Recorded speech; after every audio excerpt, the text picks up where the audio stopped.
Bom dia, pessoal. Bom dia. Vamos levantar, vamos sair da cama. São 7 da manhã em ponto. Hoje é dia 22 de maio de 2025. Nós estamos começando mais uma edição do Seu Desperta aqui para a gente acertar os ponteiros com o mundo, saber o que foi que aconteceu de ontem para hoje, como é que será o dia de hoje, que será um dia bastante agitado e movimentado em todos os cantos, né? Bom, ontem nós tivemos, primeiro vou falar aqui do cenário internacional, o fato do dia aconteceu durante a noite, na próxima embaixada de Israel em Washington, capital dos Estados Unidos, né? E 2 pessoas, funcionários da embaixada, foram assassinados por um homem que gritava Free Palestine, Palestina livre. Esse foi a nota da noite de ontem, né? Numa ação que comoveu profundamente autoridades pró-sionistas aí ao redor do mundo, que não obstante, apesar, né, de ser um crime bárbaro, porque é mesmo, essas autoridades não se comovem com a morte de milhares e milhares de pessoas na faixa de Gaza, milhares e milhares de palestinos, todo santo dia, por uma ação genocida do Estado fascista de Israel, né? Então, assim, a morte de 2 funcionários de uma embaixada, lamentável, um jovem casal que ia se casar agora nas próximas semanas, comove essa gente ao ponto de levá-la ao choro. Mas a morte de milhares de crianças, né, que está acontecendo agora, nesse momento, por falta de comida e por falta de medicamentos na faixa de Gaza, essa não tem problema, essa pode acontecer tranquilamente, né? Aqui no Brasil, um retrocesso ambiental com o empenho notado do senador Davi Alcolumbre, o Senado aprovou ontem um afrouxamento nas regras ambientais. Agora fica a critério, se essa legislação for aprovada terminativamente, fica a critério do minerador a cumprir ou não a legislação ambiental, porque ele pode iniciar o trabalho de prospecção e até de lavra, repito, se essa legislação for aprovada, né? Ao arrepio de ter que conseguir uma autorização do IBAMA, né? Invertendo o processo aqui no Brasil, justamente um dos países do mundo que tem sustentado um discurso ambiental muito assertivo, mas nos escaninhos oficiais a história é completamente diferente e aqui as autoridades estão massacrando a legislação que a gente conseguiu construir a partir da Constituição de 1988. E eu quero logo começar aqui conversando com meu amigo Alex sobre futebol. E só que antes eu tenho uma coisa. Tudo bem, Alex? Bom dia, Panunzio. Bom dia, chat. Como vocês estão? Tudo ótimo. Como é que o Alex acordou hoje? Acordou bem? Acordei bem. Dormi Acordou bem. Bem mais velho, inclusive, porque é seu aniversário, né, seu danado? Sim. Então, parabéns para você, muitas felicidades, viu? Obrigado, Panunzio. 26 anos. 26 anos, muito bem. Sim. Tem uma longa vida pela frente ainda, que seja muito feliz. Muito obrigado. Alex, e aí, o que tem de futebol hoje, hein? Tivemos uma porção de jogos ontem do Brasileirão, né? O Coringão passou raspando aí, foi embora. O que mais? Então, ontem foi uma correria. O Retrô... Pera aí que eu me perdi, Panunzio. Pronto, me achei.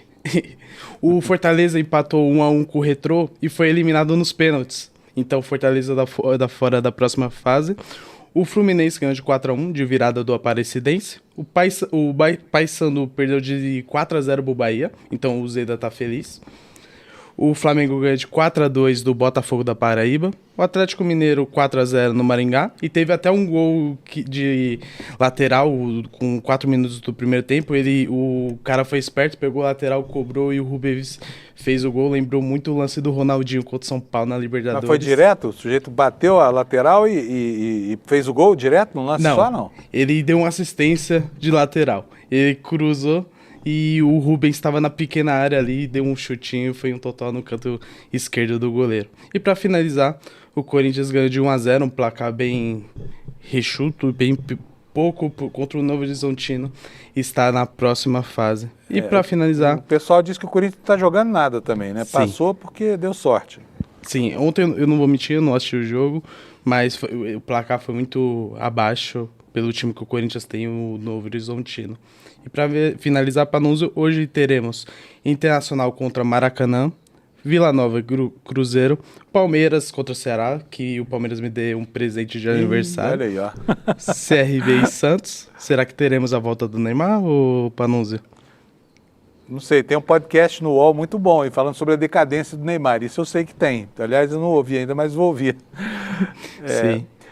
Deixa eu te perguntar uma coisa, Alex. que história é essa de que tem 20 grupos sabotando a eleição da CBF, hein? E por quê? Você tem ideia, não? Então, essa eleição está muito estranha, né? De repente, todo mundo apoiando esse tal de Samir Chaud. Ninguém nunca tinha ouvido falar nesse cara lá de Roraima. Como é que conseguiu uma quase unanimidade assim tão rápido? Agora tem 20 clubes importantes, hein? sim. Né? Essas eleições da CBF, querendo ou não, tem que ter muita politicagem no meio. Porque se não tiver o apoio dos clubes e tiver da federação, automaticamente você pode ter uma chapa. E o que o Edinaldo tinha feito na eleição anterior, que ele meio que se elegeu novamente, ele aumentou o salário dos presidentes. Então tem muita politicagem nesse meio.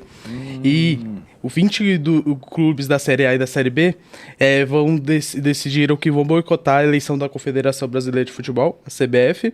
E entre os clubes estão o Corinthians, o Flamengo, o Fluminense, Cruzeiro, São Paulo, Internacional e Santos. Se eu não me engano, o Palmeiras recusou. E os clubes, os maiores clubes aqui do estado e de outros estados, meio que foram contra a Leila por não assinar esse decreto que era contra essa eleição. Muito bom. Alex, beleza, obrigado de novo, parabéns para você, tá? E muita alegria, muita felicidade no seu 26º ano de vida. Obrigado, tá Panunzio. Bom programa. Maravilha. E bom presente hoje, Ana. Vamos ver se o Palmeiras faz as honras da casa. Agora, deixa eu falar uma coisa para você que está nos assistindo aqui. Fica aí, Alex. Tem muita gente no chat que reclama, fala, esse bate-papo de vocês aí sobre futebol no começo do programa, isso aí não tem nada a ver com a programação do ICL, realmente não tem nada a ver. Mas o ICL está no mundo, né? E a gente sabe que tem muita gente que gosta de futebol. Você gosta ou não gosta? A gente faz isso para você. Se a maioria não quiser mais, a gente para de fazer e vamos falar de peteca, que é o esporte oficial lá da minha cidade de Uberlândia, tá bom? A gente procura outro assunto para comentar. Vamos lá. Valeu. Então deixa a sua opinião aqui no chat, só para a gente balizar aqui, porque a nossa intenção aqui é proporcionar para você, né, o que você precisa, o que você tem necessidade. Realmente, enquanto a gente esquenta a audiência aqui nesses primeiros 2, 3 minutinhos do programa, eu gosto de conversar com o Alex, embora eu pessoalmente não entenda nada de futebol, né? Nem eu, mas eu tento. Pois é. E se você acha que a gente está devendo alguma coisa nessa área aqui, eu sei que de vez em quando a gente esquece, porque a gente tem um departamento estruturado aqui, mas é legal saber, por exemplo, né, da expectativa do Neymar e tudo mais, deve voltar esse fim de semana aí, será que volta, hein? Tá tão estragadinho, coitado, né? Bom, vamos nessa. Vamos lá para a previsão do tempo, para começar logo este dia de quinta-feira, né? Amanhã vai sextar para todo mundo, a gente espera ansiosamente o dia de quinta-feira, que é o dia mais pesado da semana. Bota para nós aí, Alex, o mapa da previsão do tempo.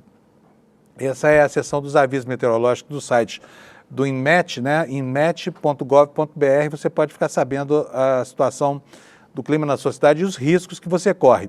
Hoje a faixa de chuva está concentrada lá no norte do país, ela vem do litoral do Nordeste até a fronteira da Cabeça do Cachorro lá no Amazonas com a Colômbia. Então você está vendo essa faixa amarela aí, tem 3 alertas aqui, um para o litoral do Nordeste, que é, vamos ver o que é, acumulado de chuvas, né? Pernambuco, Paraíba e uma parte, Pernambuco, Paraíba e Alagoas. E nós temos aqui no interiorzinho, no semiárido nordestino aqui, olha, boa notícia aí para o sertanejo, hein? Chuvas intensas hoje nessa parte do sertão que fica aqui entre os estados de Fortaleza, Rio Grande do Norte e Pernambuco, lá, sertão do Cariri, é uma região quente muito árida, né? Mas vai chover hoje lá, tá? Temos outro alerta de chuva aqui, acumulado de chuvas para os estados mais ao sul, metade sul de São Paulo, Paraná e uma parte de Santa Catarina. E aqui no sul nós temos geada, né? Está esfriando de novo. Logo, logo vai esfriar aqui no sudeste também, fim de semana se aproximando. Eu acho... Alex, aparece aí. Vou tentar. Aparece aí, Alex. Aqui não é, o improviso aqui é a norma. Você não acha, apareceu, eu quero a sua opinião sincera, que São Pedro, que manda no tempo, tem uma treta com São Paulo? Sim. Porque não é possível todo fim de semana isso. Hã? Aqui é demais. Ou tá muito calor, ou tá muito frio, ou tá chovendo demais. Eu prefiro a chuva. E o frio também, Panunzio. Tá bom, eu também prefiro frio. Tem muita gente que gosta do calor, que a gente respeita, mas não concorda, né? Sim. E você vê que nós inventamos aqui agora o comentário sobre a meteorologia. Nós temos comentarista até para dar opinião sobre a meteorologia, né? Vamos nessa. Vamos ver aqui como é que vai ficar a temperatura máxima e as mínimas na cidade de hoje. Como todo dia, esse mapa do INMET aqui, ele dá uma rateada quando eu preciso da imagem da previsão do tempo. E se não aparecer aqui, pronto, apareceu. Só que agora não aparecem as temperaturas. Será que eu vou ficar devendo isso aqui para vocês hoje? Acho que eu vou pular hoje. Não, não vou pular não. Acabou de aparecer aqui, de formar a imagem aqui na minha tela. Então vamos lá? Para Porto Alegre, poucas nuvens, possibilidade de geada. Temperatura mínima na madrugada foi de 11, vai chegar só a 19, vai ficar friozinho. Em Florianópolis, temperatura de 20, com mínima de 14 durante a madrugada. Em Curitiba, a mínima foi de 13, a máxima será de 20 graus. Em São Paulo, a mínima vai descer a 15 graus, isso vai ser à noite, porque agora está mais quente, né? E a máxima será de 23 graus, teremos um dia fresquinho aqui também. No Rio de Janeiro, máxima de 30, né? E mínima de 14, gradiente aí de temperatura grande, hein? Pessoal, presta atenção para não pegar uma gripe. Em Belo Horizonte, poucas nuvens, dia bonito, 28 graus de máxima, 14 de mínima. São Paulo, eu falei, né? Muitas nuvens, névoa úmida, 23 graus de máxima, 15 de mínima. Goiânia, com 31 graus Celsius de máxima e 15 de mínima. Brasília, 25 de máxima, 14 de mínima. Campo Grande, a temperatura vai a 31. Em Cuiabá, céu aberto e 33 graus Celsius de temperatura. Em Porto Velho, máxima de 32. Muitas nuvens também em Rio Branco, com 31 graus. Manaus, nuvens, pancadas de chuva isoladas à tarde, 33 graus de máxima. Boa Vista, 31 de máxima. Macapá, nuvens, pancadas de chuva, 32 graus. Belém, cadê Belém? Pulei aqui. Belém vai a 33 a temperatura. São Luís, nuvens, pancadas de chuva, 32 graus. Teresina, 33. Fortaleza, nuvens, possibilidade de chuva isolada, 31 graus. E assim segue João Pessoa com 29. Nuvens, chuva isolada também em Recife. Maceió, 29 graus. Aracaju, 27. Salvador com nuvens, né? A chuva dá um descanso hoje lá, mas o céu fica nublado. Máxima de 29 graus. E aqui tem Palmas, que eu sempre deixo por último, com 32 graus e um gradiente térmico pequeno aqui, 25 graus só de mínima. Essa é a previsão da meteorologia para hoje em todo o Brasil. Agora vamos passar aos destaques no site do ICL, que concentra basicamente toda a informação útil e necessária para um começo de manhã. iclnoticias.com.br, como você está vendo aqui embaixo, tá? É só clicar e você fica sabendo de tudo que está acontecendo. Vou mostrar para vocês a nossa capa, uma notícia péssima, tá? Todo mundo que tem respeito ambiental acha que ontem houve uma marcha ré no Brasil horrorosa, com a aprovação pelo Senado de uma nova forma de licenciamento que reduz muito a capacidade de fiscalização do Estado e que acabou acontecendo por pressão de quem? Davi Alcolumbre, né, que é o homem mais interessado do Brasil hoje, é o grande aliado aí da indústria petrolífera, né, nesse retrocesso ambiental que está prestes a acontecer aí, porque o afrouxamento dessa legislação para beneficiar algo que tem, sabe, até, olha, francamente, o futuro é incerto. Eu conversei outro dia, não sei nem se poderia falar o nome, mas ele é meu amigo e acho que ele não vai se importar com isso, com o João Capobianco, que é o secretário executivo da Marina, o vice-ministro do Meio Ambiente, é uma pessoa extremamente séria e compenetrada, é um ambientalista que está aí a vida inteira defendendo as trincheiras da boa fiscalização. E ele me falou o seguinte, falou, Fábio, olha, Petrobras não sabe nem se tem petróleo lá e se é explorável, se tem e se é bom para exploração, se é viável comercialmente, não sabe nada disso. Então, a possibilidade de fazer a prospecção, ela é diferente da possibilidade de fazer a exploração comercial do petróleo, né? E para facilitar isso, que beneficiaria em tese lá o estado do Alcolumbre, ele estupra a legislação ambiental brasileira, tá? E aí, o que acontece de fato é que se essa lei for aprovada, os projetos de mineração vão poder começar ao arrepio da obtenção de uma autorização do IBAMA. Supostamente, esse esforço de aprovação disso lá no Senado foi feito sob a justificativa de que o futuro do Brasil não pode ficar dependendo de um processo que é extremamente burocrático, né? Como se o licenciamento ambiental pudesse ser feito assim da mão para a boca, né? Até para abrir um restaurantezinho pequeno, uma pastelaria, você precisa de licenciamento, né, ambiental. Você não pode usar o gás de qualquer maneira, você não pode, enfim, usar os insumos naturais, você não pode invadir uma área de mata natural, por exemplo, para fazer a sua pastelaria. Mas, no caso de empreendimentos ambientais com alto poder de corrosão do meio ambiente, vão poder se instalar agora antes de obter autorização, depois de obter autorização. Tá? Vamos ver como é que foi isso aqui no site do ICL? para a gente saber. Olha, a manchete é essa que está aí na sua tela. O Senado aprova o licenciamento que reduz o controle ambiental com emenda e pressão de Davi Alcolumbre. E a matéria, que é da Folha Press, diz o seguinte: o Senado Federal aprovou ontem, quarta, projeto de lei que flexibiliza e simplifica o licenciamento ambiental. E, segundo críticos, fragiliza a proteção da natureza. O texto já acata uma emenda sugerida pelo presidente da Casa, Davi Alcolumbre, que prevê o andamento acelerado para empreendimentos classificados como estratégicos, independentemente do risco ambiental. Caso, por exemplo, disso que eu falei agora, da exploração de petróleo lá na foz do Rio Amazonas. Gente, essa legislação que o Alcolumbre quer aprovar é praticamente um estupro ambiental, sabe? Ela está sendo chamada, inclusive, de projeto da devastação. Mas eu vou me ater aqui à informação no site do ICL, que diz o seguinte: olha, o licenciamento é a análise de possíveis impactos ambientais para empreendimentos como obras de exploração de petróleo e minérios. As mudanças previstas podem impulsionar atividades de risco, por exemplo, mineração, obras de infraestrutura, o novo PAC, até a BR-319, polêmica, né? E eles enxugam instrumentos de consulta a comunidades afetadas por esses empreendimentos. Apoiadores defendem que a proposta dá segurança jurídica, unifica a legislação, simplifica processos que hoje se arrastam por anos e dá autonomia a órgãos reguladores municipais e estaduais, beneficiando o desenvolvimento econômico, né? Sempre a desculpa é essa, beneficiar o desenvolvimento econômico. Isso me lembra um tempo em que os defensores da indústria do tabaco diziam que não se podia estabelecer nenhum tipo de proibição, porque, afinal de contas, a indústria do tabaco emprega muita gente, gera agregados econômicos muito importantes, né, e contribui para fazer a economia do país andar, né? E depois se ficou claro que o cigarro, na verdade, é um veneno. Essa é uma legislação do tipo apoiada, engendrada nos mesmos termos, né, dessa campanha, do esforço pela legislação que protegia os tabagistas. Podia fazer até propaganda de cigarro usando criança, né? Aliás, você se lembra quando você era pequeno, ou será que no seu tempo já não existia isso mais? Porque eu sou bastante velho, eu tenho 63 anos de idade. Na minha infância, a gente ia aos domingos numa loja de doce, de bombons, com os pais, e a gente ganhava o quê? Cigarrinho de chocolate, sabe? É incrível, assim, a gente já ia se preparando para ser tabagista desde a mais tenra infância, né? E funcionava muito, porque a minha geração, por exemplo, é uma geração de tabagistas. Eu fumei 36 anos para largar o cigarro, fui preciso fazer um tratamento horroroso, porque o nível de adicção era péssimo.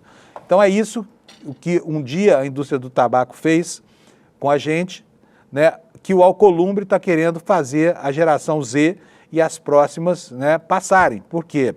A falta de controle ambiental, o desequilíbrio ambiental, a queima deliberada de hidrocarbonetos, tudo isso está levando o planeta à iminência de uma falência climática, que os ambientalistas têm exaustivamente repetido que é preciso evitar enquanto ainda dá tempo, tá? E aí vem o Alcolumbre com essa legislação toda, praticamente permitindo tudo no Brasil. Primeiro começa o empreendimento, depois vamos ver como é que fica, tá? E aí cria o fato concreto, cria o fato político, né? Cria muitas vezes o fato econômico e o meio ambiente vai para o beleléu. Agora pergunta a você acha que cabe isso num país que tem levantado as bandeiras que o Brasil tem levantado, sabe? Bandeiras ambientalistas. O país que tem uma boa fração da água potável do mundo, né? Da água potável do planeta, né? Justamente nessas bacias tão ameaçadas por mineração.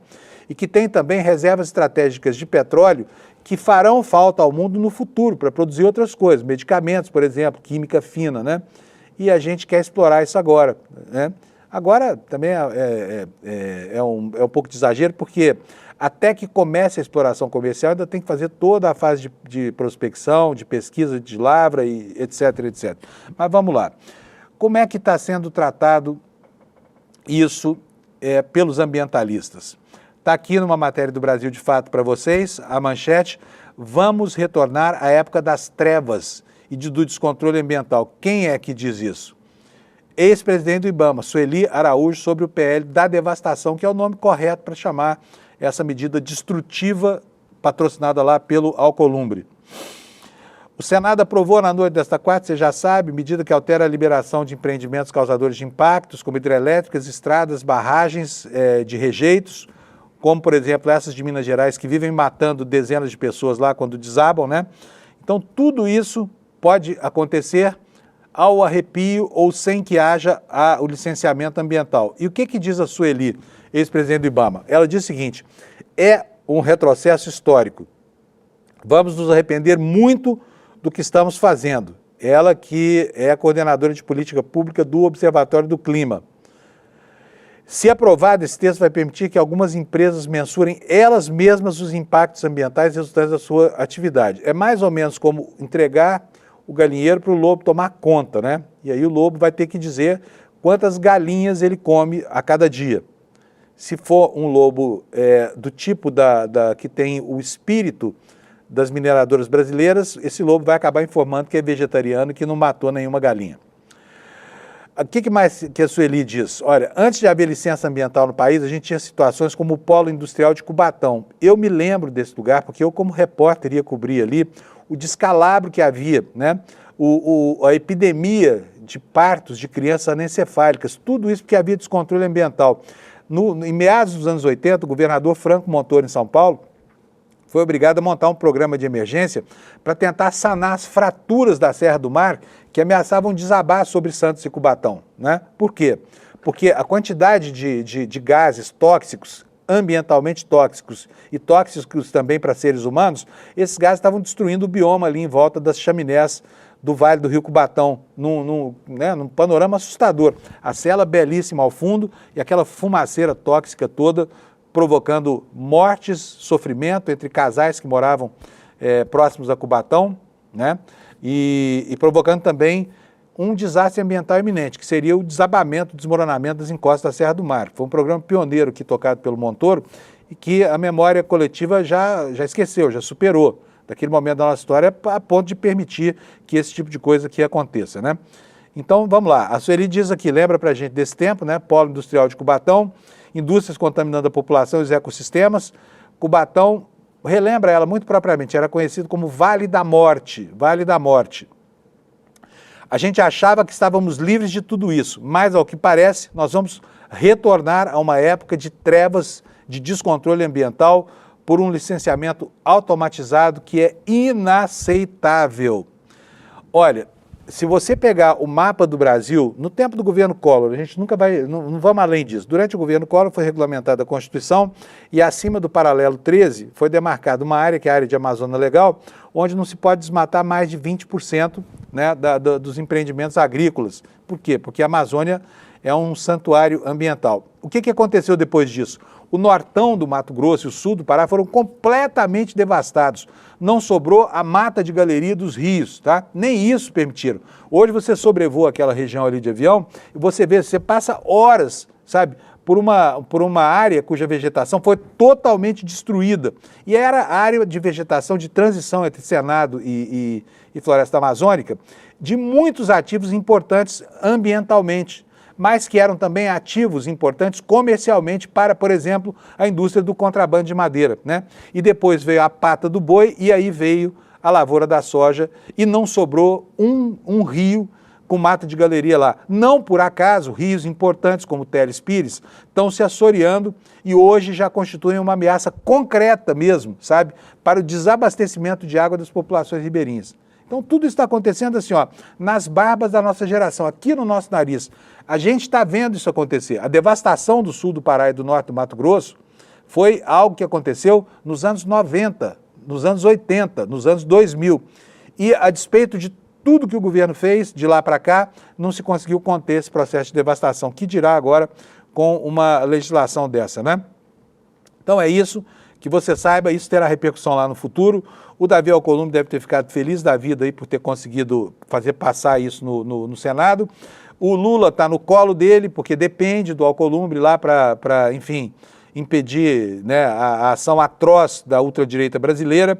Provavelmente a reação do governo vai ser uma reação retórica. Mas nós vamos ter que observar o que vai acontecer agora, né? Porque se isso for aprovado, tem ainda a caneta do presidente da República para tentar um último recurso, que é o veto, né?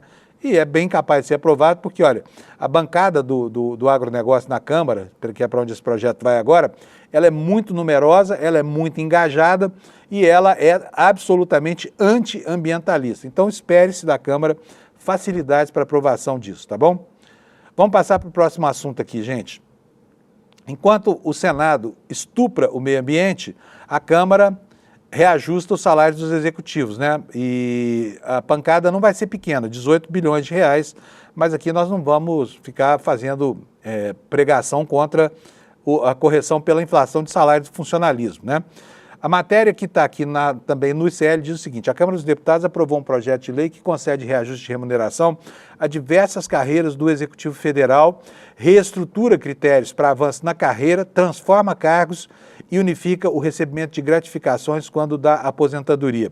Foram 388 votos favoráveis e só 43 contrários ao projeto de lei do Poder Executivo. O texto vai ser enviado para análise do governo, substituindo uma medida provisória que perde a vigência no dia 2 de junho, né? O texto foi aprovado com emendas do relator, reunindo o resultado de diversas mesas de negociação conduzidas pelo Ministério da Gestão, com representantes sindicais de diversas categorias. O projeto reajusta a remuneração em 2 etapas, a primeira em 2025, a segunda em 2026. Os valores atualizados foram negociados em 38 termos de acordos assinados com diversas categorias em 2024, né? E de acordo com o Ministério da Gestão, o impacto orçamentário será de 18 bilhões em 2025, 26,7 bilhões em 2026 e quase 30 bilhões em 2027. Tá servido? É só água aqui para liberar a garganta para a gente continuar falando a próxima meia hora, 34 minutos que faltam. Olha, ontem aconteceu no Supremo Tribunal Federal um depoimento muito importante. O Brigadeiro Batista Júnior, ex-comandante da Aeronáutica, que foi um dos que se insurgiram contra a proposta golpista apresentada pelo ex-presidente Bolsonaro, ele depois, e se esperava dele que confirmasse ou desmentisse aquilo que foi dito antes pelo ex-comandante do Exército, o general Freire Gomes, né? E o que aconteceu? O Batista Júnior foi extremamente fiel ao que havia dito a Polícia Federal. Ele reposicionou algumas falas, principalmente sobre aquilo que era o fulcro do seu depoimento, que era o que se esperava. Porque o Freire Gomes, anteontem, disse que tentou amaciar demais para o Bolsonaro, né? Tentou aliviar demais, e aí acabou desdizendo o que tinha dito na Polícia Federal, tomou um esporro do ministro Alexandre de Moraes, e aí repôs a locomotiva do seu depoimento nos trilhos daquilo que foi apurado pela Polícia Federal. Mas o Batista Júnior ontem confirmou que houve sim conversa com o Bolsonaro sobre a possibilidade de ele vir a ser preso, e isso teria sido levantado pelo próprio Freire Gomes, né? Caso insistisse em uma saída fora da Constituição para aquilo que ele considerava uma crise das urnas eleitorais, coisa que só existia na cabeça dele, de meia dúzia de malucos desse país. Aliás, nem na cabeça dele existia, porque os manipuladores sabiam que não tinha problema nenhum nas urnas, cansaram de ser alertados, inclusive naquela sindicância fake que foi feita, né, com a participação do próprio Exército Brasileiro, né, cujo resultado falou, não tem nada de fraude nas urnas, não, e depois Bolsonaro e Freire Gomes mandaram anotar lá que, embora não se tivesse podido constatar que houve fraude, não se podia afirmar que elas não poderiam acontecer, que é um completo de um absurdo, né? Agora, olha só, gente, eu queria lembrar para vocês que nesse período em que as coisas estavam acontecendo lá, ainda durante o finalzinho, aquela agonia do governo Bolsonaro, esses oficiais que estão sendo ouvidos agora tinham uma posição muito estranha, uma posição que afrontava a lógica do país e tudo mais, e eram posições que pareciam ser construídas para que a gente ficasse assustado, né? Era para isso que servia, né? Enfim, agora eles posam de heróis nacionais. Eu mesmo fiquei muito impressionado aqui quando fiquei sabendo que o Freire Gomes tinha feito uma ameaça ao Bolsonaro de prisão. Mas não foi exatamente isso que aconteceu, ele não ameaçou. Segundo o ex-comandante da Aeronáutica ontem, houve uma cogitação numa conversa. E aí eles perguntam, por exemplo, não é literal, mas foi mais ou menos assim, pelo que foi descrito ontem, né? disseram o seguinte: olha, consideramos a prisão do Alexandre de Moraes num brainstorm, que foi a palavra usada pelo Batista Júnior. Consideramos um brainstorm numa análise de cenários. Então, alguém perguntou o seguinte: olha, o que a gente tem que fazer? A gente prende o Alexandre de Moraes. Aí, um dos participantes da reunião pergunta, seria o próprio Batista Júnior, mas e depois? Porque no minuto seguinte, o próprio Supremo manda soltar. E aí, a gente vai fazer o quê? Vai prender o Supremo inteiro? Vai prender o Supremo inteiro. Essa foi a cogitação e foi exatamente esse cenário que teria feito com que os comandantes pulassem fora dessa proposta perniciosa do golpe de Estado, né? Então, o Nogueira, o Batista Júnior ontem repôs o trem nos trilhos e eu vou mostrar para você aqui em que termos foi que isso aconteceu, tá? O ex-comandante, segundo o site do ICL, da Aeronáutica, Carlos de Almeida Batista Júnior, prestou depoimento nesta quarta-feira. Ele, ex-chefe da Aeronáutica, né, foi ouvido na ação penal 2668, que é o número do processo agora que corre lá contra o Núcleo 1. Ao contrário do general Freire Gomes, o ex-comandante do Exército, que no depoimento de segunda tentou passar pano lá ao falar, ao falar sobre o que disse na Polícia Federal, o Batista Júnior não deixou dúvida. O que estava sendo tramado era mesmo uma ruptura democrática. Segundo o brigadeiro, em uma das reuniões, então o ministro da Defesa, Paulo Sérgio, levou um documento para ser lido. Não me lembro se era estado de defesa ou estado de sítio, disse o brigadeiro, né? Não me lembro se era estado de sítio ou estado de defesa, mas não via motivo para nenhum deles. O documento estava na mesa dentro de um plástico. Perguntei se o documento previa a assunção do presidente, ele disse que sim, e disse: não admito sequer receber esse documento. Levantei e saí da sala. Portanto, o Batista Júnior teria tido uma atitude naquele momento de se recusar a participar de qualquer injunção nesse sentido, tá? O ex-ministro da Aeronáutica, diz aqui o nosso texto, deixou claro qual era o seu limite. Eu tinha um ponto de corte. No dia 1º de janeiro, toma posse o presidente que já tinha sido diplomado. Era o processo democrático. Esse era o ponto de corte para participar daquelas injunções todas que estavam acontecendo ali naquele momento, né? Todas as informações coletadas pela Polícia Federal e pelo Ministério Público Federal acabam coonestando, acabam confirmando, né? A de que havia, sim, uma articulação golpista e naquele momento ou os militares estavam acanhados demais para se apresentar com esse vigor aqui, com o qual se apresenta agora perante a opinião pública, ou então estavam ali fazendo parte do processo. A gente não sabe, talvez a história um dia esclareça, mas nesse momento nós temos uma posição do Batista Júnior dizendo que ele tinha um limite, ele estava lá sendo discutida essa articulação toda, mas ele falou: se não tiver aposta, estou fora, saiu, se levantou, deixou a sala, né, marcando assim uma postura diferente, inclusive da do ex-comandante do Exército, tá bom? Então era isso. Esses foram os destaques do site do CL que eu selecionei para vocês. Vou passar agora ao noticiário internacional, porque a coisa está bem quente lá fora. E começo aqui com a capa do jornal Washington Post, como eu faço todo santo dia, mostrando para vocês o que aconteceu lá nos Estados Unidos, tá? E a noite de ontem foi uma noite triste e agitada. Por quê? Porque houve um atentado terrorista, um atentado que nasce mesmo, ao que tudo indica, né, pelas manifestações do próprio terrorista que fez essa ação. Parece ser um lobo solitário, que foi motivada pela repulsa dele à atuação do Estado de Israel em relação à população de Gaza. A manchete aqui do Washington Post é esta aqui, ó, você está vendo. 2 funcionários da embaixada israelense foram baleados e mortos perto de um museu judaico em Washington, D.C. Autoridades israelenses identificaram as vítimas como Yaron Lichinsky e Sarah Lynn Milgrim. A polícia informou que um suspeito chamado Elias Rodrigues estava sob custódia. Para nosso infortúnio, também um nome latino, que vai fazer com que essa estigmatização do estrangeiro ganhe mais força ainda no contexto das empreitadas xenófobas do governo fascista do Trump, lá nos Estados Unidos, né? Então está aqui a foto, minutos depois do atentado. O terrorista foi preso e, ao ser preso, ele falava: salve a Palestina, né? Deixando clara qual era a sua pretensão.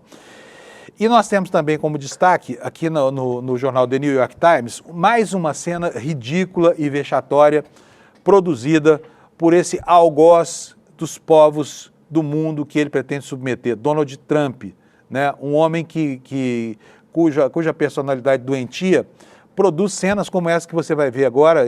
Inclusive, o Washington Post tem na capa aí o vídeo do momento constrangedor em que o presidente da África do Sul é confrontado por Trump no Salão Oval da Casa Branca com transmissão ao vivo pela televisão, quando ele afirma que isso que o Trump inventou, que fazendeiro branco na África do Sul está sendo perseguido, que lá há um apartheid contra brancos, ele estava dizendo com toda a paciência, como você vai ver daqui a pouco para o Trump, olha, não é nada disso, tem lá um partidinho de merda lá na África do Sul, que está com fake news, dizendo que tem, mas não tem, nós temos uma legislação que protege. Quer ver só?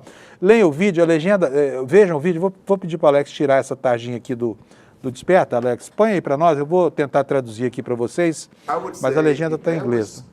Olha, se tivesse genocídio contra fazendeiros africanos, posso apostar para vocês, esses 3 homens que estiveram aqui, incluindo o meu ministro da Agricultura, eles não teriam estado com você, presidente Trump. Você precisa ouvir as histórias da perspectiva deles. Nós temos milhares, diz o Trump aí, nós temos milhares de histórias, de matérias, de documentários. E apaga aí a luz que eu vou mostrar para vocês. Aí o Trump promete para ele mostrar uma cena de uma vala onde estariam enterrados os tais fazendeiros brancos mortos pelo genocídio africano. Não mostra nada, né? Aí o presidente da África do Sul diz, olha, nós somos completamente contra o que esse homem de um partido pequeno está dizendo. Olha, mesmo no parlamento, eles são um pequeno partido minoritário que é permitido existir pela nossa Constituição, né? E o Trump fala, olha, mas vocês permitem tirar as terras deles, né? Vocês permitem roubar as terras deles. E eles matam os fazendeiros, né? Eles matam os fazendeiros brancos, né? E aí o presidente da África do Sul contesta, fala, não existe nada disso em nosso país, né? Lá, infelizmente, as pessoas são mortas porque tem violência criminal, violência comum, né? Entre essas pessoas, os fazendeiros brancos, mas são os pretos que são as maiores vítimas, né? Os fazendeiros pretos. E o Trump fala, não, são os brancos, né? Os brancos os fazendeiros são brancos, eles estão sendo mortos em larga escala, né? Então é isso, o Trump afrontou de novo mais um. Olha, eu se fosse presidente de país, não me submeteria a essa cena lá com o Trump, né? Uma cena muito ruim, uma cena ridícula mesmo, né? E registrada aí nesse vídeo, o vídeo que eu peguei na primeira página do Washington Post, vídeo que está indignando, inclusive, a opinião pública americana, tá? Vamos aqui para o próximo assunto, gente. O próximo assunto diz respeito a uma das forças, dos pilares sobre o qual se ergueu esse novo neonazismo lá nos Estados Unidos, esse novo fascismo, ou esse novo nazismo do Trump, esse defensor dos brancos oprimidos do mundo, né? Mas agora falhou um dos seus pilares. Por quê? Porque o Elon Musk, né, que é o mais assanhado dos neonazistas que cercam o Trump, ele está batendo em retirada, né? Depois de ter passado uma boa parte dos últimos anos fazendo posts atrevidos no X, que ele comprou por 44 bilhões de dólares para falar bobagem e incitar, né, cultuar essa nova forma de nazismo que surgiu e dos quais ele é um dos principais próceres, né? Ele agora está batendo em retirada, vai cuidar dos negócios que andam mal pra caramba. Ele ainda é o homem mais rico do mundo, mas está aqui na capa também do Washington Post a informação de que ele já foi uma força política lá no X, que agora está de volta aos negócios. Por quê? Porque as postagens políticas dele diminuíram, tá? Diminuíram muito. E os negócios dele estão caindo pelas tabelas, né? A Tesla teve uma redução de 71% dos lucros, perdeu o mercado na Europa, perdeu o mercado no mundo inteiro, teve concessionárias destruídas nos próprios Estados Unidos, porque há uma fração da opinião pública americana que simplesmente não tolera essa gente e as suas ideias malucas de retorno, né, há 100 anos atrás, a condição em que a Alemanha enfrentou o período do Terceiro Reich. Vou ler para vocês aqui a notícia do The Washington Post.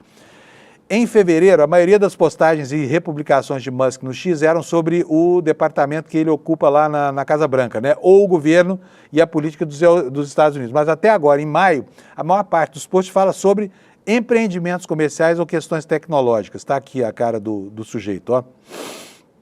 O que a matéria informa? Elon Musk frequentemente falava de centenas de milhões de dólares que gastou na eleição de candidatos republicanos como gasto necessário para evitar o declínio da cultura e dos valores ocidentais dele, né?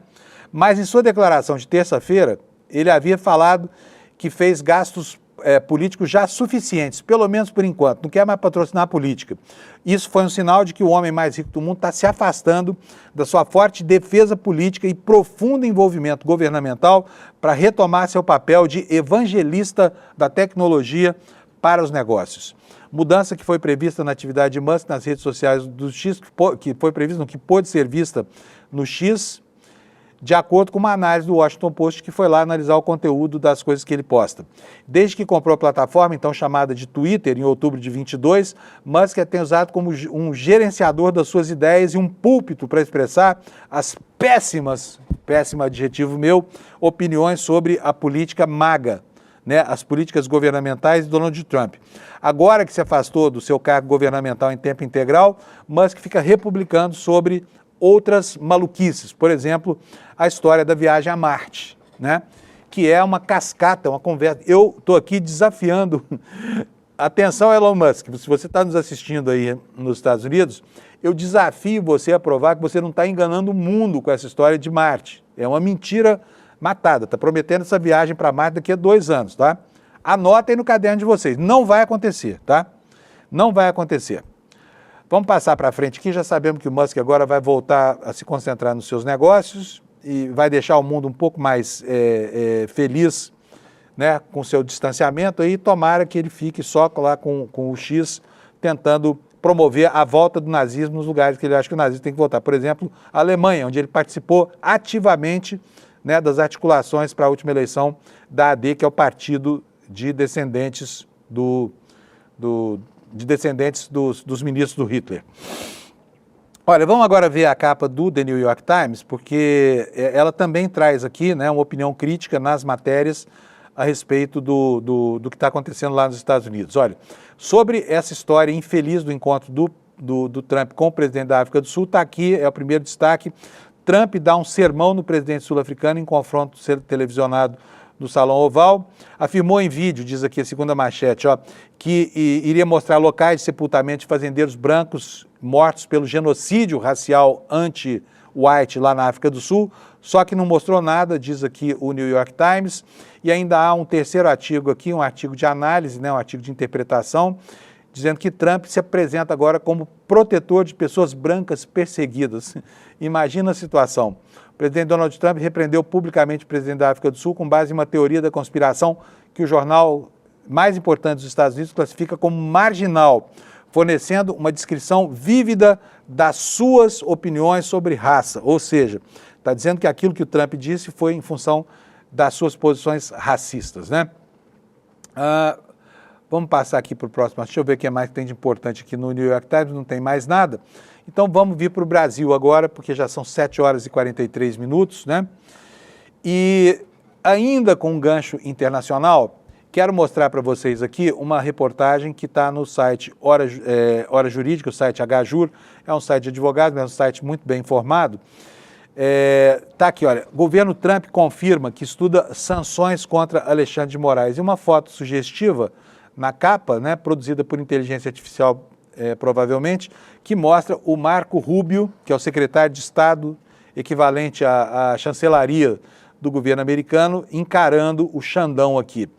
Quem é o Marco Rubio? Descendente de cubanos americanos, foi pintado como aquele que seria o demônio nas relações, na reformatação das relações entre os Estados Unidos e a América Latina, e de fato agora começa a incomodar o Brasil com algumas ações. Vocês viram ontem, anteontem, a gente falou aqui sobre a oferta na região da Tríplice Fronteira aqui no Brasil, de uma recompensa que vai até 10 milhões de dólares para quem der informações sobre articulações do Hezbollah na Tríplice Fronteira. Significa uma ingerência, né, na área de 3 países, que está fora da jurisdição norte-americana, onde eles não mandam nada, mas estão oferecendo aqui, provavelmente está cheio de espião ali, tentando estabelecer vínculo entre as comunidades árabes radicadas ali, principalmente em Foz do Iguaçu, né, e Cidade do Leste, que teriam vínculos com Hezbollah e Hamas, tá?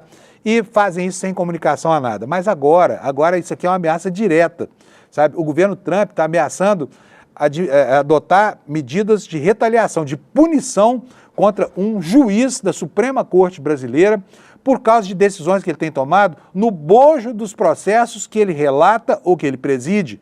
Isso é uma afronta terrível contra a autonomia do judiciário brasileiro, tá? Mas está aqui, é fato, está nos jornais hoje, eu vou mostrar para vocês a notícia aqui a partir desse enfoque do Agajur. O governo Trump confirma que estuda sanções contra o Alexandre de Moraes. O que diz a matéria? O secretário de Estado, Marco Rubio, revelou que Washington estuda punir o ministro do Supremo, Alexandre de Moraes, com sanções econômicas e outras, tá? Em depoimento à Comissão de Relações Exteriores da Câmara, lá nos Estados Unidos, Rubio afirmou, ao ser questionado sobre o tema em questão, que está sim em análise nesse momento e há uma grande possibilidade de acontecer. A confirmação oficial representa um marco nas tensões diplomáticas entre Brasília e Washington. As autoridades americanas demonstraram uma crescente irritação com as medidas judiciais de Moraes contra figuras ligadas ao bolsonarismo, que eles tentam, de todas as formas, proteger, né? O governo Trump considera usar uma lei chamada Lei Magnitsky. Essa lei teve em evidência agora nos últimos dias, porque essa lei é um tratado da disfarçatez americana, né? Usar uma lei de guerra para quê? Para dar tratamento político e ideológico àqueles que estão, de alguma forma, incomodando, sem cometer qualquer tipo de crime ou de desvio de postura, a opinião desse grupelho que se acercou do poder lá nos Estados Unidos para proteger o grupelho que tentou dar um golpe no Brasil e foi defenestrado pela própria falta de coragem e de hombridade. Não tiveram força moral nem para perpetrar a ação que eles vinham planejando há muitos anos, muitos e muitos anos, tá? E aí, o que diz a matéria? As sanções podem incluir bloqueio patrimonial. A legislação prevê medidas severas contra alvos das punições americanas. Entre as penalidades estão, olha, congelamento de ativos financeiros, impedimento de transações bancárias, vedação ao ingresso em território americano. Processo dispensa decisão judicial, tramitação judicial formal para ser implementado pelo Executivo americano, e as decisões podem se basear apenas em relatórios de organizações internacionais, reportagens jornalísticas e depoimentos diversos. E aqui eles podem considerar, por exemplo, que a Terça Livre produz material jornalístico. A gente sabe que é uma fabriquinha de fake news, não é isso? E quem é que está lá no final forçando a barra para isso? Colocar o Estado americano contra decisões que são de jurisdição do governo brasileiro, da justiça brasileira e de ninguém mais. Eduardo Bolsonaro, esse entreguista, esse moleque que se radicou lá nos Estados Unidos, vivendo sabe-se lá a custa de quê, pedindo dinheiro aí na internet para fazer despesa, mentira, obviamente, mas ele que está por trás dessa articulação antipatriótica. Quando essa gente disser ação patriota, se lembre a eles isso. Que diabo de patriota é esse que vai em outro país pedir intervenção direta em um assunto de interesse exclusivo do governo ou das instituições brasileiras, né? O que diz aqui a reportagem do Agajur? O parlamentar Eduardo Bolsonaro mobiliza apoio no Congresso americano para concretizar as ações contra Moraes. O filho do ex-presidente articula com legisladores republicanos e membros da administração Trump. A questão chegou ao conhecimento do empresário Elon Musk através do blogueiro Paulo Figueiredo. Quem é? É um bandido, é um criminoso, é um empresário estelionatário, neto do Figueiredo, que está escondido lá nos Estados Unidos, não só das acusações aqui, porque foi ele um dos principais articuladores do golpe na imprensa brasileira, especificamente na Rádio Jovem Pan, e porque é um vigarista, é um picareta, que tinha um empreendimento lá que chamaria Trump Towers, lá no Rio de Janeiro, que foi à falência e deixou aí um monte de dívidas, e ele está lá nos Estados Unidos, não é só por conta do golpe de Estado, não. Está lá porque é um vigarista aqui no Brasil. Se volta para cá, ó, agarram ele e botam na cadeia, porque é um estelionatário, é um empresário vigarista, esse Paulo Figueiredo, tá? Então, tenho dito, é sobre isso que a gente precisava falar aqui, com relação a essa ameaça espúria de sanção contra um juiz brasileiro, tá bom? E como é que o governo vai responder a isso? Vamos perguntar para o Jamil Chad, que já está explicando tudo aqui no UOL. Ele está dizendo o seguinte: o governo Lula tratará uma eventual sanção contra Moraes como um ataque à soberania. E só faltava não tratar, né? Só faltava não tratar também. Vamos lá, para a notícia. O governo Lula tratará uma eventual sanção contra Alexandre de Moraes como uma ingerência externa em temas domésticos brasileiros e um ataque contra a soberania do país, e não apenas como um ato contra um ministro da Suprema Corte, do Supremo Tribunal Federal. Na quarta-feira, o secretário de Estado americano, Marco Rubio, confirmou em uma audiência na Câmara dos Deputados que uma sanção contra Moraes estaria sendo analisada e que uma ação é uma grande possibilidade, como a gente já falou. O motivo é a ação por parte dos ministros do Supremo Tribunal Federal, motivo formal, né, contra as plataformas digitais que o governo Donald Trump considera terem sido atacadas em atos produzidos pelo Xandão contra a liberdade de expressão, um valor retórico, puramente retórico, que eles não cultuam, tanto assim que estão censurando universidades americanas, onde alunos, estudantes, fazem movimentos contra o massacre genocida na Palestina. Então a liberdade de expressão é só para essa gente, é branco, fazendeiro sul-africano, são os racistas dos Estados Unidos e é essa gente horrorosa daqui do Brasil, xenófoba também e antipatriótica. Esses são os que têm direito à liberdade de expressão. Todo o restante tem que ficar de boca calada, né? O que aconteceria? Veto à entrada do Xandão nos Estados Unidos, confisco de eventuais bens em cidades americanas poderiam ser adotados. Mas fica aqui uma preocupação. E as contas em bancos americanos que têm subsidiárias no Brasil, por exemplo? O que pode acontecer com isso? Fundos de investimentos? Não estou falando que o Alexandre de Moraes tenha nada disso, mas vocês sabem que a pressão que o governo americano exerce sobre as corporações é gigantesca, né? Então é o seguinte, essa história aqui, se não houver muito juízo da parte lá desses nazistas americanos, vai acabar muito mal, porque vai terminar num grande exercício de ingerência aqui dentro. E cria, né, mais dificuldades no campo diplomático, onde as coisas já não estão bem paradas, tá? Por quê? Porque o esforço para opor esses dois grandes parceiros comerciais, que são o Brasil e os Estados Unidos, nesse momento da história, por conta de questões de natureza ideológica, é brutal esse esforço, né? E vamos ver onde os ideólogos do novo neonazismo, que eu falo, desculpa de novo, pleonasmo aqui, do neonazismo emergente hoje nos Estados Unidos e no Brasil, vão levar essa história de punir um juiz brasileiro, tá? Foi o que nos informou aqui o Alexandre de Moraes. Com relação ao requerimento de CPMI, essa CPMI, cada dia que passa, parece mais próxima de sair, né? A oposição está vacilante. A gente tem visto isso aqui ao longo dos últimos dias, alguns líderes importantes, por exemplo, Jacques Wagner, já acham que tem que haver sim investigação. Eu, que não sou líder de nada, sou aqui um mero palpiteiro das manhãs aqui, também acho que tem que ter. Muita gente já se lembrou da CPI da Covid, foi proposta por bolsonaristas e acabou como acabou, e essa CPMI não tem outro desfecho a não ser esse que se pode prever. E o Platô BR está aqui fazendo uma análise dizendo o seguinte, que o governo oscila, o PT recua e agora o Alcolumbre já estaria preparando aí a leitura do requerimento da CPI, né? Ele que disse que não passaria nunca no Senado, mas não vai resistir a essa pressão aqui com toda certeza. O que nos informa a Luciana Lima lá do Platô? Ela diz o seguinte, o governo oscila em relação à instalação da CPMI, destinada a investigar esse escândalo horroroso do INSS.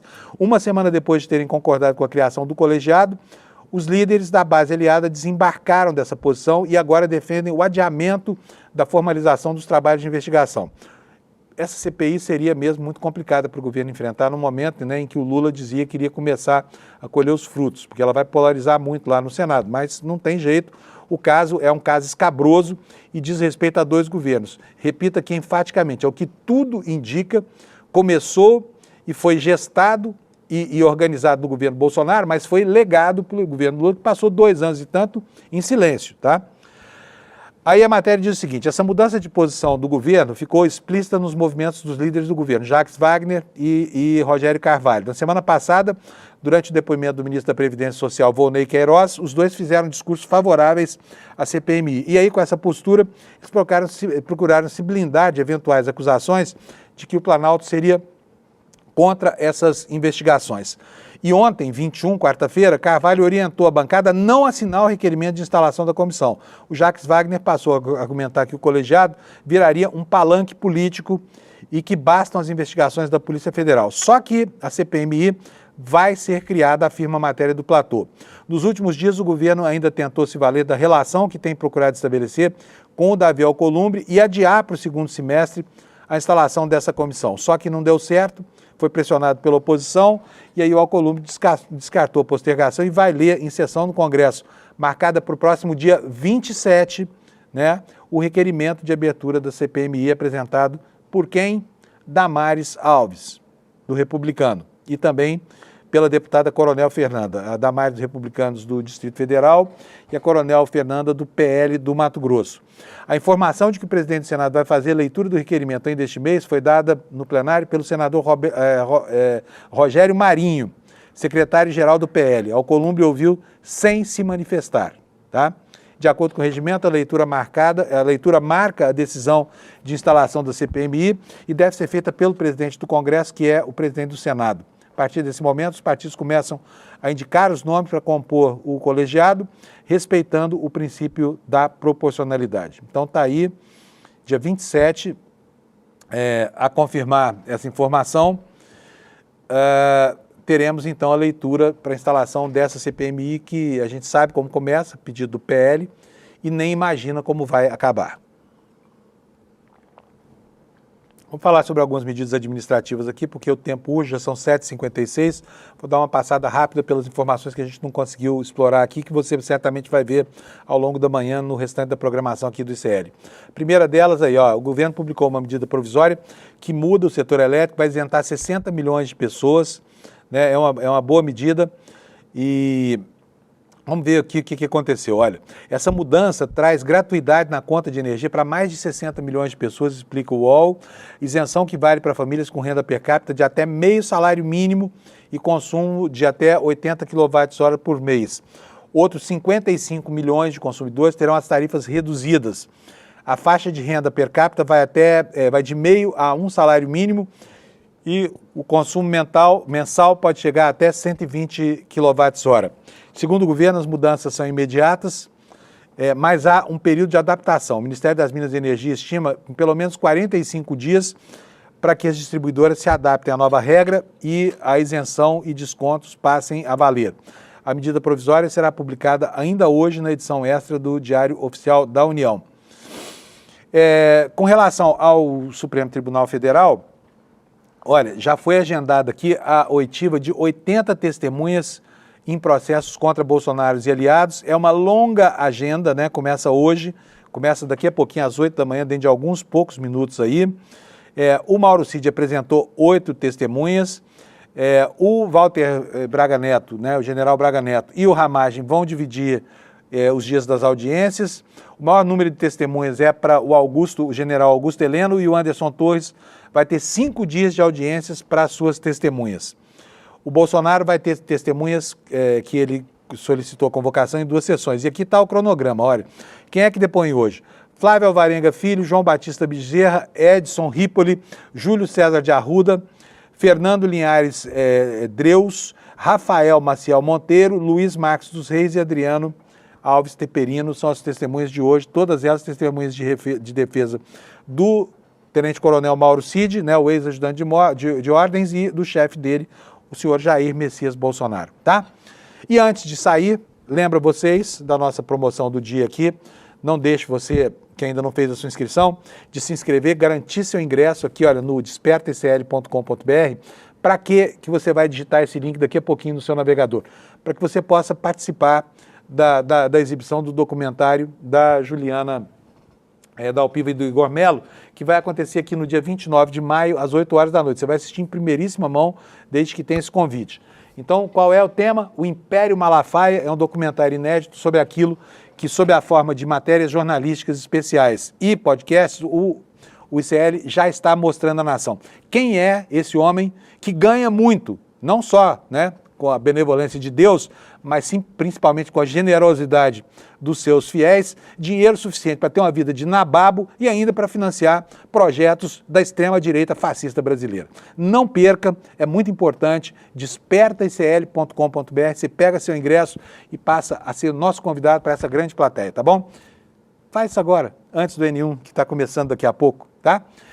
Boa quinta-feira para vocês, a gente se encontra aqui amanhã às 7 da manhã, sexta-feira, para saber o que foi que aconteceu nesse mundão de meu Deus. Tchau, obrigado pela audiência. A verdade, polêmica e bombástica sobre Silas Malafaia. Dia 29 de maio, o ICL traz para vocês o documentário mais bombástico que já produziu. Uma denúncia histórica. O Império Malafaia. A verdade sobre o patrimônio de um dos pastores mais poderosos do Brasil. A gente se vê lá.